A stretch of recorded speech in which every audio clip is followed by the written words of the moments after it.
Salut les potos, c'est Franky Foot. On se retrouve aujourd'hui pour l'épisode 3 des talents gâchés du foot.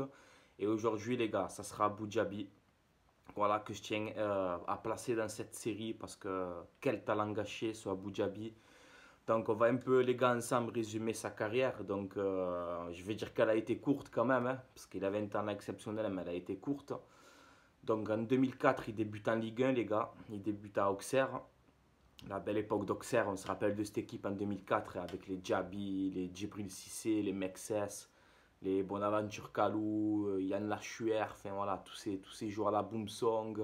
C'était une belle équipe d'Auxerre. D'ailleurs en 2004, je crois qu'ils finissent quatrième ou un truc comme ça. Ils avaient fait une belle saison Auxerre cette époque-là. Et Djabi faisait partie de cette équipe-là. Donc son profil, c'était un milieu de terrain, on va dire défensif. 1m88, 75 kg, donc assez grand, assez costaud, avec des jambes qui faisaient 2 mètres. C'était un petit peu le petit Patrick Vieira, hein. C'était énorme, hein. Voilà. En 2004, donc, il est à Auxerre, il débute en Ligue 1. Il reste 2 saisons en Ligue 1 avec Auxerre, où il gagne notamment une Coupe de France, parce qu'il a que 3 titres à son palmarès, les gars. Donc il gagne la Coupe de France avec Auxerre, il fait deux magnifiques saisons, donc on va dire début de carrière parfait, très prometteur. Il s'engage à Arsenal en 2006, où il gagne 2 FA Cup en Angleterre, donc ça fait voilà, les 3 trophées. Il s'engage à Arsenal, où pareil, il fait des débuts en Angleterre magnifiques avec Arsenal. D'ailleurs, on le comparait à Vieira, hein. On le comparait à Vieira. Moi, je me rappelle, les gars, je voyais ses matchs, c'était un truc de fou. Il avait, tous aujourd'hui, ils me parlent de Pogba, mais Djabi, il avait un Pogba à gauche et un Pogba à droite, tu vois. Il avait un niveau, les gars, exceptionnel, je me rappelle. C'était un truc de fou. Donc il fait des bons débuts en Angleterre, voilà, très grand, je dis très costaud, très puissant, dur sur l'homme, techniquement il était bon, enfin il avait tout ce mec. Donc voilà, on va dire Arsenal, 2 premières saisons bien, et après les travers qui se sont enchaînés avec les blessures en répétition. C'était incroyable, je crois que c'est pire que Gourcuff les gars, pire que Gourcuff à Abu Dhabi. Donc voilà, les blessures qui commencent à s'enchaîner et dégringolade, terminé, on ne l'a plus vu.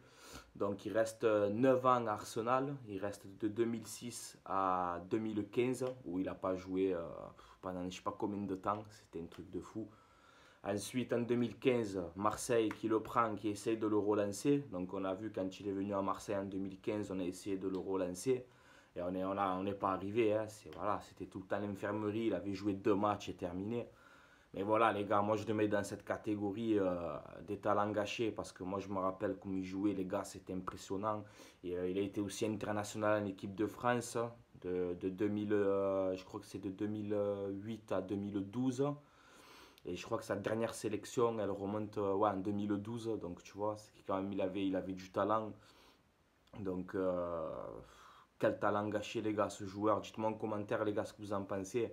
Mais c'est un joueur qui a gagné que 3 trophées dans sa carrière. Voilà, 2 FA Cup et une Coupe de France avec Auxerre. Voilà, tu vois. Et aujourd'hui, il a 32 ans, je ne sais plus ce qu'il devient. Je ne sais même pas s'il est encore professionnel. Mais voilà, là aujourd'hui, on me parle de Pogba, Pogba, Pogba. Moi, je vous dis, les gars, Djabi d'Arsenal de 2006, là, il avait un Pogba à gauche et un Pogba à droite. Voilà, il était exceptionnel à Abu Dhabi.